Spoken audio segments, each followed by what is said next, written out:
Alright. So I want to record just my thoughts. I'm on my way home from work on a Friday. And it's been a long time since I said on, I think, Facebook Live that I was going to do a bunch of videos from driving home from work. And just my thoughts and my musings and stuff like that.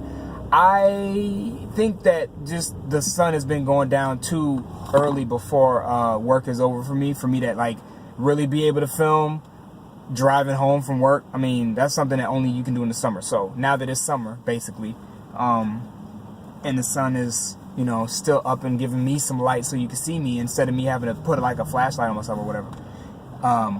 I'm gonna start doing these videos again, I think, on especially at least Fridays. Like, I'm gonna do the videos on Friday. I don't know when I'm gonna put them up, but so I want to just kind of go on a rant this time about one of the things that always kind of perplexed me, or you know, just been trying to wrap my mind around. Now, the subject is, I'm gonna tell you what the subject is, and then I'm gonna go backwards into like my rationale for even having this thought. So the subject is, I think we can see the multidimensional universe that we always talk about in astrophysics. This is the thing now, the move of, like, you know, trying to figure out string theory and all these type of things that have to do with, you know, multidimensional universe, and like what ends up starting to become like metaphysical stuff through practical physics that we know of today. So I think we can see the entire universe, but the universe isn't as big as we think it is. Or it's hard to explain. I'll get into it. Okay? So, the Big Bang Theory, I'm not going to go through the whole thing because for any of these scientific principles or theories or anything like that, I haven't done 100% of the research. I just know I've been absorbing a lot of these things over the years, and I've also done a certain amount of research to the point where I feel confident to be able to talk about this. So, I could be wrong. If you're smart enough to check me on it, please do. We have this theory called the Big Bang Theory, in which at some point, approximately 13 and a half billion years ago, presumably, there was an explosion of the largest magnitude that could be possible, perhaps. Something that, you know, expanded for trillions, I believe, of what, like, kilometers or miles or whatever in mere seconds. I mean, it was so big that it created matter. There was no matter, presumably, prior to the Big Bang. There was a singularity. This is what they say. All right, there was a singularity. Boom, that's it, right? Now, you created matter in this explosion, and it became hydrogen, helium. Well, at first it was like the weak force, the strong force, gravity, and electromagnetism, I think. I don't know. Maybe those are not the right forces. I think electromagnetism is not a force. It's a combination of forces. But anyway, I think that what they were trying to say in this theory is that all of the matter in the universe was created at the Big Bang. And it kind of started off as one thing, and then certain things kind of collided together and became heavier atoms, and those atoms bonded with other things and became molecules, and those things became dust particles, and those things became gas clouds, and those things became stars. After all of enough gravity all got in one place, they kind of condensed and collapsed into what is known as a star, and then the star in the aftermath of that collapsing, the dust particles that are around that created planets. Those planets then, the remnants of those planets became those planets' moons. Some of those moons were so small that then they had, I guess things that got thrown off by the spin around that planet. So you have now comets and asteroids, right? And other like planetoid objects that are just kind of floating out in different places in the solar system, the star system, right? So there's all these different types of things that are created out of this big explosion of matter. Now, what we know about reality is that, at least what we think we know about reality, is that let me close this. Let me see if that helps. Hopefully, maybe. I don't know. What we know about, what we think we know about reality is that if you could go to the location from which the Big Bang came right now, that would presumably be the center of the universe, you may find a black hole. Because the singularity, anytime you have a singularity, there is, for some reason, in some cases at least, a portal to another dimension. This is common, this is like standard physics belief, okay? They believe that at the center of our galaxy, which, by the way, it's like a sun, right? It's like a sun that has planets. It's like a star that has planets or gas clouds around it, but it's on a bigger scale, right? So you got the solar system, and then you got the galactic system, right? And then, of course, though, you got clusters of galaxies. And then you have a local group of clusters of galaxies. So you look at the centers of all of these things, and if there is an origin point, chances are there is a portal to another dimension. So, in a way, our planet is our system that we revolve around. We revolve around the center of the planet. We spin on the axis, right? The planet revolves around the sun. Our star is called Sol. The planet revolves around that. At the center of that star, if it were to supernova, it would create a black hole. I don't know if our star is the class of star or is putting out enough energy to be able to, or is big enough, or I don't know what it takes for a certain star to go supernova. I don't know if ours will, or if I think it's going to become like a red giant or a white dwarf. I can't remember which one, or maybe a brown dwarf or something like that. But I don't think it's going to turn into a black hole. But we don't know for sure. We don't know. But if it did it right, like whatever has to happen in order for a star to become a black hole, if that happens with our star, then there will be a black hole. But where does that take us? It takes us into a supposed singularity, but really it takes us into another dimension. Because at that point, it's gone. It's not in this dimension anymore. It's turned into something that we don't understand. Okay? That's the simplest way to put it, and you can extrapolate from that it goes into another dimension. All right? So if and when there is a black hole where there was instead a star,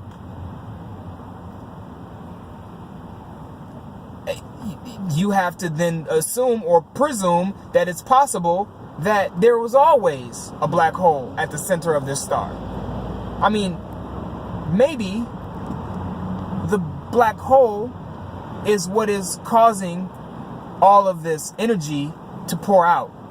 Because if you suck in all directions, then you're going to have a ball, right? A ball of vacuum. Okay? Think about it now. If you suck in all directions, you have a ball of vacuum.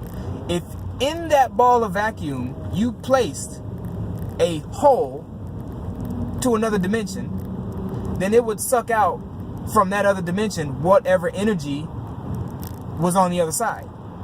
So you poke a hole in the universe, and you place a vacuum inside of that hole, and then you poke another hole in that hole, right? So now you have outside, which is not sun, you have sun, and then you have inside, which is a hole to another dimension. So at the center of our universe, if that sounds crazy to you, understand the craziness of the thing that we supposedly know about physics, that there is a black hole, a supermassive black hole to be specific, a supermassive black hole at the center of our galaxy. That doesn't make any sense, right? How could it be there, but yet we are, for lack of a better term, not being sucked in at all times? If it's supermassive, it should suck everything in around it, right? No, because that's not how black holes work.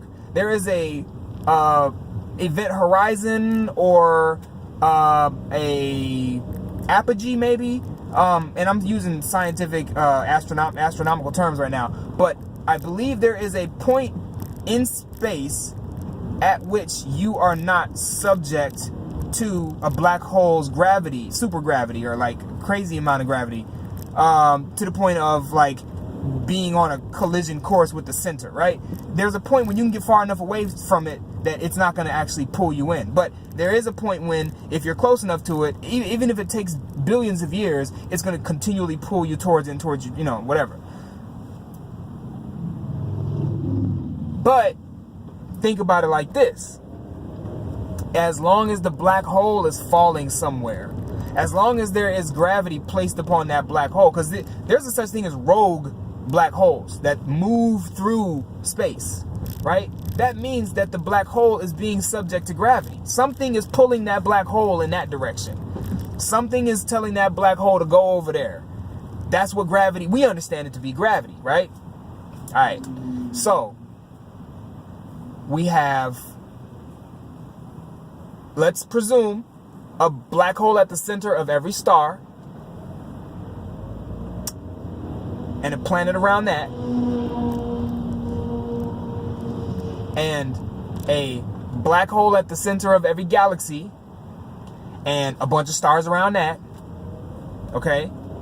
And then all of these galaxies presumably are, maybe in the same kind of configuration, I guess you could say, like a disk kind of, or a globulous kind of scattering of galaxies around possibly a super duper massive black hole at the center of the universe. But here's the crazy part, right? Like, here's the crazy part. Where does the black hole go, right? Where does the black hole go? Does it go to another dimension? Does every black hole lead to the same other dimension? Or does it lead to an infinite amount of branching galaxies, like what exploded from the center of our universe? Think about that. Now, whether it is true, it doesn't really matter. I mean, it only matters in the sense that, like, if a new universe is created at the other side of a black hole, that universe is possibly smaller than our universe. Just because of it can't be as big as our universe if our universe has not been completely sucked into the black hole and it come out on the other side, right?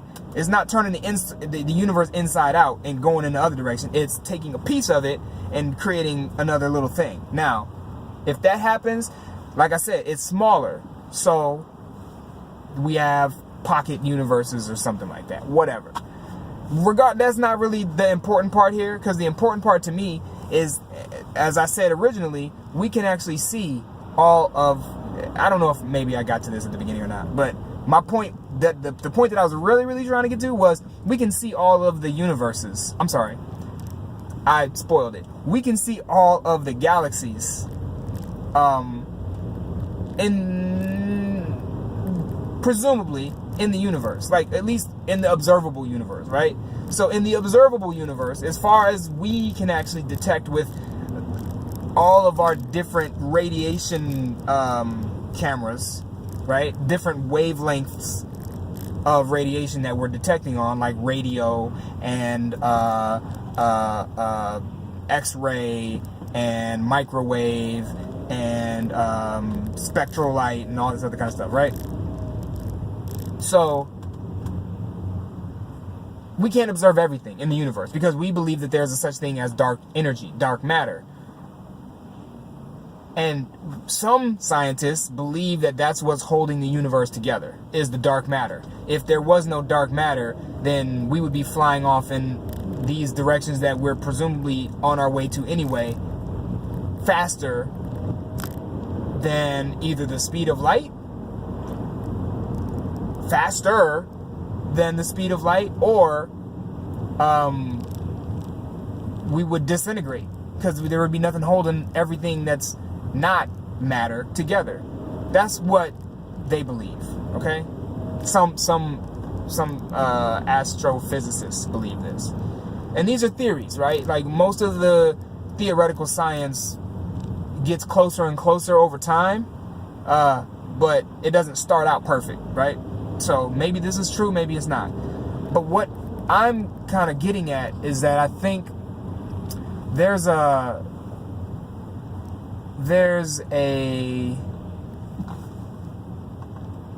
way to look at the galaxy that we currently reside in as a universe of its own. And the reason I say this is because it has everything that we need for a universe. It's as big as we would ever be able to travel in a human or multi-generational timeline. Like, we probably will never be able to get to the Andromeda Galaxy in, like, ever. It would take so many millions of years. We may not even be around anymore by that point. We may have evolved, spiritually beyond bodies, or we may have evolved into, millions of years. You know what I'm saying? Like, who knows? We may die from disease as, a fleet of spaceships before we get there. Even if it's just one massive spaceship, if disease is on the ship, chances are everybody's going to have it. I mean, yes, there's ways to control it, but it's space. You can only quarantine things so well. And I mean, look, we have a planet and we can't quarantine shit from traveling. You know what I'm saying? So, I mean, we do, but not in a great way. We have outbreaks. Actually, more now. It seems like we have more outbreaks now than we have in the last, 1,000 years. And I mean outbreak because of the lack of affordability to travel around the world in previous, centuries. The only time that people would get sick in a pandemic kind of way would be the Christopher Columbus syphilis bed sheets type of situation, right? Like the Black Plague was the Black Plague where it was at, right? The Revenge of Montezuma is that thing where it's at. It's not like you're gonna get Montezuma's revenge in Canada or something, right? So I think you have to think about how if we can't get to another galaxy, even the closest galaxy, we don't need the other galaxies to I don't know. We don't need those other galaxies for us to be able to do the things that we do. We don't. For us to be, we can spread out to all kinds of ends of our own galaxy and still have an unlimited supply of variety. Unlimited. Seriously. There's how many hundreds of millions of planets in this galaxy? There's so many, right? Even if it's just 100 million planets. Of those planets, let's say, 10%, let's say 1% of them is habitable. That's still 1 million planets? That's a lot of planets. 1 million planets. We got one. We've got one that we know of. And all the biodiversity and shit that we have on our planet, and 99% of all, biodiversity on this planet has died already. Like, you know what I'm saying? So I just think it's really interesting when people talk about multi-dimensional shit, right? Multi-dimensional, like,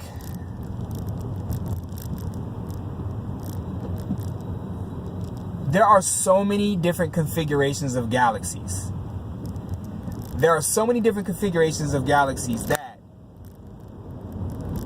pretty much every type, I mean, there's only so much you can do with a galaxy, right? You can have, nebulae, and you can have, and that's not really a galaxy, but I'm saying, like, you can have, like, nebulous galaxy forms. I don't know what they all call them, but let's say there's, like, spherical galaxies. I don't know if they exist, but they probably do, because why not?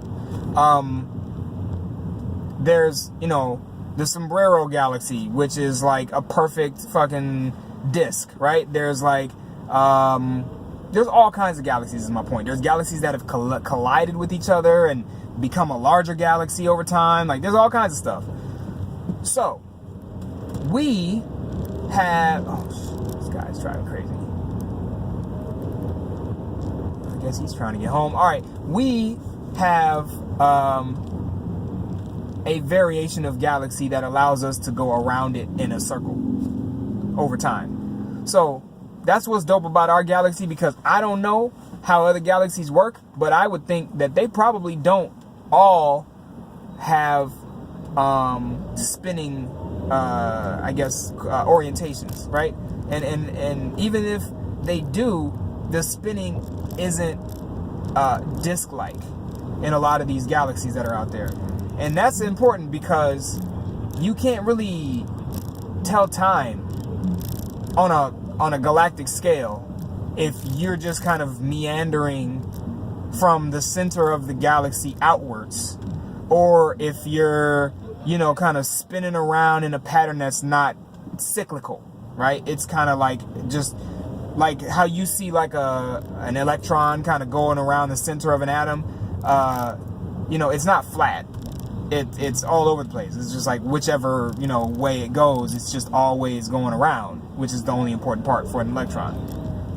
As far as the galaxies that don't have that disk shape, if you were to live on one of those planets, around one of those stars, in one of those galaxies, that was a hard sentence to say, then you would get to a point where you can't tell on a galactic scale like how old your galaxy is, because all you know is the distance from center, and you can like try to triangulate your trajectory and all this kind of stuff and figure out like, well, which direction are we heading from? But if, let's say, you are going in a orbit that is not I don't know the term, but like an orbit that's not in a disk shape, okay? If you're not going in one of those orbits, you could have been, this could be your first time around, or it could be, who knows? Anyway, that was a tangent. But I will say that the concept of our galaxy being enough universe for us is something that kind of popped into my head, and I wanted to kind of explore it, because the thing is, we think too much about the enormity of, when I say we, I'm talking about like astronomers and astrophysicists. They think too much about the enormity of the universe. But even within our galaxy, there's so much to explore that we'll never make it. We'll never be able to. To know the enormity. Imagine that the universe as we know it, the enormity of the universe as we know it, is 0.0000001% of the entire universe. What good does that do us? it doesn't do us any good to know that at all. I mean, maybe it helps us to learn the age of the universe, maybe. But probably not, because if we find out that it is that, how do we even begin measuring? Like, is our sense of time even worth, using to try to measure how old the universe is? Because, like, what if the universe is infinity old? What if it's always been around? Like, or it, the fuck, man? What are you doing? Nah, man, fuck that.